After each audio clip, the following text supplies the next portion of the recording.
Hi all, I have found another fantastic game of Lyudmila Rudenko. So there's a Google Doodle today in memory of her for what would have been her 114th birthday. So today is the 27th of July 2018. She was born 27th of July 1904. This game I've selected here is from round 10 of the World Women's Chess Championship in Moscow, Russia, 1950. So her opponent here was a fierce Cuban player who actually studied personally under Capablanca. So she was actually a student of Capablanca, the only person known to have done so, in fact. So this is Maria Iturralde. Excuse the pronunciation. So let's have a look at this game. So e4 for Maria, and Lyudmila plays e5. We go into the Philidor defense. So d6. Very interesting choice. d4, knight d7. Bishop c4, c6. D takes. White castles. Black has to be aware of a trap here. Lyudmila wisely played bishop e7 in this position. On knight gf6. This is very bad for black. This hitting f7 here. White would have a big advantage there. That has to be avoided. So this move order, very important, bishop e7, to control the g5 square. Knight c3, knight gf6, queen e2, black castles, rook d1, queen c7, a3. a4 is also interesting just to try and stop b5. That's kind of okay. So a3 was played, knight c5. This looks as though there's a standard knight maneuver with knight e6 to either f4 or maybe sometimes d4. So this is often seen in King's Indian style positions as well. b4 was played, knight e6. That f4 square could be sensitive in particular. h3. We have now b5. This is fantastic playing on the queen side now with a5, trying to give white a dreaded backward a pawn here to target. B takes, queen takes a5, hitting the knight. But now this pawn is also loose, so after this is attended, she steps back with the queen to protect e5. Note though, the bishop now has gone here and neglected f4, and in fact it's after knight b1 now, knight f4 hitting the queen with tempo is a beautiful knight on f4. Queen e3, but has to be moved back here. This is very dangerous to protect e5 with any other way apart from knight g6, it seems. For example, bishop d6, I think bang is pretty unpleasant. Bang, bishop takes e5, forking queen and knight. So wisely stepping back, avoiding that horrible tactic. Knight g6. We have knight c3, knight d7, knight e2. This is a very nice plan on the queen side now to use that a4 square, blockade square, in front of the backward pawn. Rook d2, knight a4, bishop takes. So getting the bishop pair from white. And also what's very nice about this position, after knight c3, rook a8, rook a1, bishop e6, is these bishops control all the entry points. So that, even though white seems to have a nice visual d-file pressure, there's no real entry points there. And black can target that poor a3 pawn.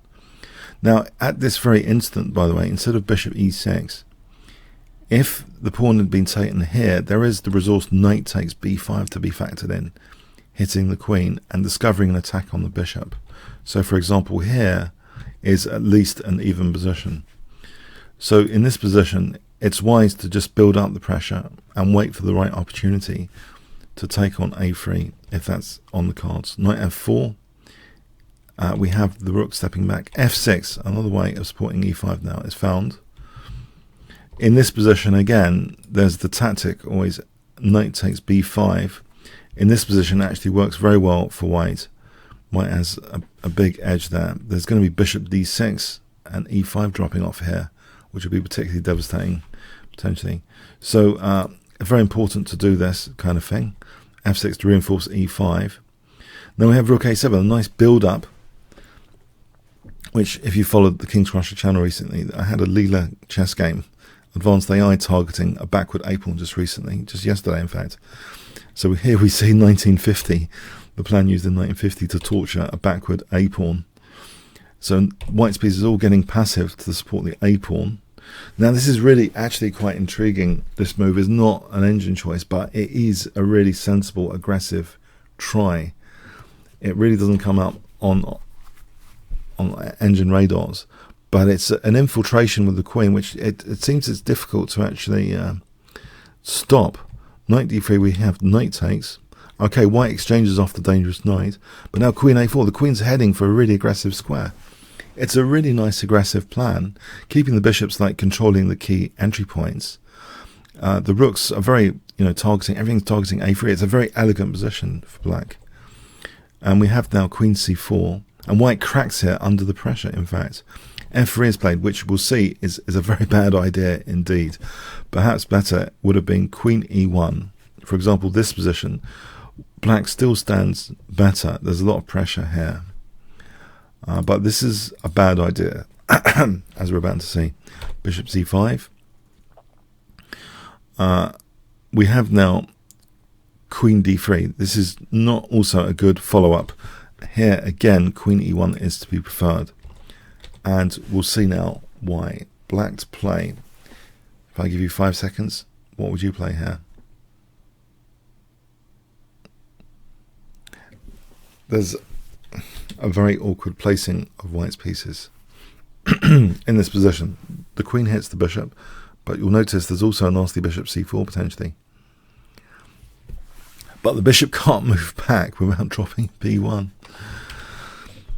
So white plays c3, but the queen is running out of spaces here, and in fact now there's the forcing move bishop c4, which is actually winning material. The queen's only got c2, no d7. The queen's only got c2, which leads to the skewer bishop b3. White throws in the check, but here the safe move bishop f8 is played, and the game ended here.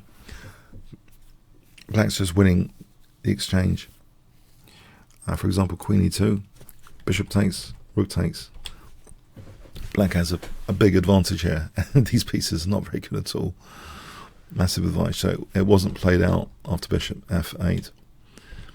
So a very nice game with the black pieces in the Women's World Championship of 1950. I thought I should definitely look at some of those games for today. I hope you enjoyed this. So check out the Wiki article. She had major achievements off the board as well, particularly her role in the siege of Leningrad, saving a lot of children. So a heroic chess figure indeed. Thanks so much.